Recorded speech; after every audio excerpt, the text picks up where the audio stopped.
नमस्कार। कभी सोचा है कि कोई एक ऐसी किताब हो जिसमें सब कुछ हो, मतलब सचमुच सब कुछ। आज हम एक ऐसे ही ग्रंथ की दुनिया में उतरने वाले हैं, अग्नि पुराण। ये सिर्फ एक किताब नहीं, बल्कि एक विशाल प्राचीन संस्कृत विश्वकोश है।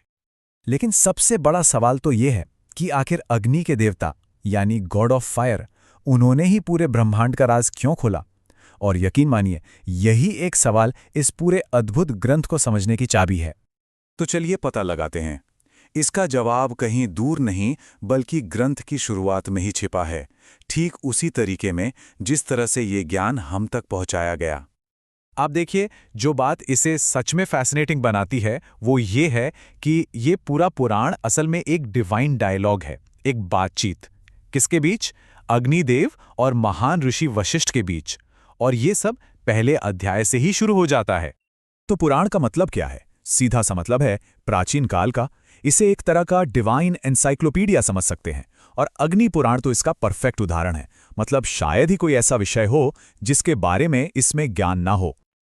ठीक है, तो अब हम ये जान गए कि ये ज्ञान आया कहाँ से। अब सवाल ये है कि इस ज्ञान में है क्या, और इसकी शुरुआत होती है एकदम शुरुआत से, यानी ब्रह्मांड की रचना से।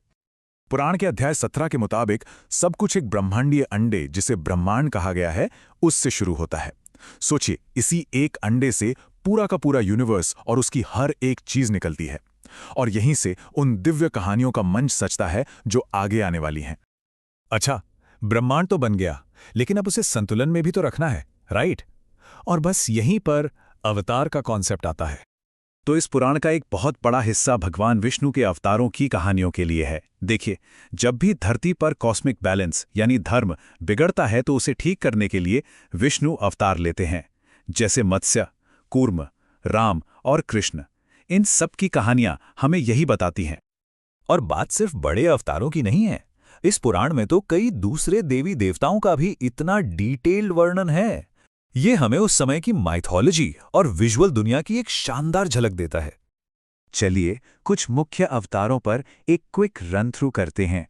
सबसे पहले मत्स्य अवतार, वो विशाल मछली जिसने एक भयानक बाढ़ से पूरी मानवता को बचाया।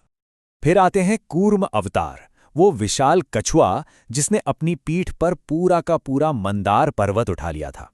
कब? जब देवता और असुर अमृता का अमृत निकालने के लिए समुद्र मंथन कर रहे थे। और फिर राम अवतार, आदर्श राजा। उनकी कहानी यानी रामायण यहां दोबारा बताई गई है, एक गाइड की तरह कि धर्म के रास्ते पर कैसे चला जाए। और फिर आते हैं कृष्ण, महाभारत के महाकाव्य में जिनकी सेंट्रल रोल थी।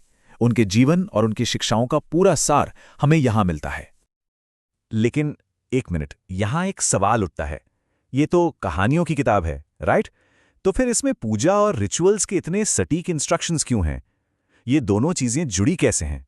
चलिए समझते हैं। और इसका जवाब बहुत गहरा है। ये रिचुअल्स ही हैं जो इन कहानियों को प्रैक्टिस में लाते हैं। अगर ये पुराण एक कॉस्मिक ब्लूप्रिंट है, तो रिचुअल्स इसका हाउ टू गाइड हैं, एक तरीका जिससे इंसान डिवाइन से कनेक्ट कर सके। जैसे एक सिंपल पूजा को ही ले लीजिए। इसके बहुत साफ स्टेप्स बताए गए हैं। पहला, स्नान विधि यानी खुद को शुद्ध करना। फिर देव आवाहन यानी देवता को बुलाना। उसके बाद मंत्र जाप, और आखिर में समर्पण यानी ऑफरिंग्स देना। देखिए कितने सिस्टमैटिक तरीके से एक जटिल चीज को सिंपल स्टेप्स में तोड़ दिया गया है। और ये सिर्फ पूजा तक ही नहीं रुकता।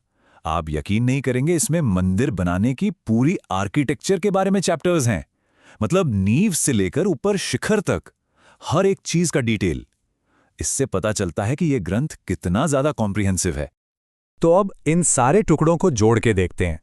एक तरफ ब्रह्मांड की रचना, दूसरी तरफ देवताओं की कहानियां, और तीसरी तरफ इंसानों के लिए रिचुअल्स। जब ये सब एक साथ आते हैं तब हमें पूरी तस्वीर दिखती है। और वो तस्वीर ये है कि अग्नि पुराण सिर्फ कहानियों का कलेक्शन नहीं है, ये एक कॉस्मिक ब्लूप्रिंट है, एक पूरा डिजाइन। ये हमें दिखाता है कि कैसे यूनिवर्स की बड़ी बड़ी कहानियां हमारे रोज के छोटे छोटे कामों से जुड़ी हैं, और कैसे सब कुछ एक दूसरे से कनेक्टेड है। और यहीं पर हम एक बड़े सवाल के साथ रुकते हैं कि क्या अग्नि पुराण जैसे प्राचीन ग्रंथ सिर्फ पुरानी कहानियां हैं, या फिर ये लाइफ, द यूनिवर्स और उसमें हमारी जगह को समझने का एक पूरा साइंस है। सोचने वाली बात है ना?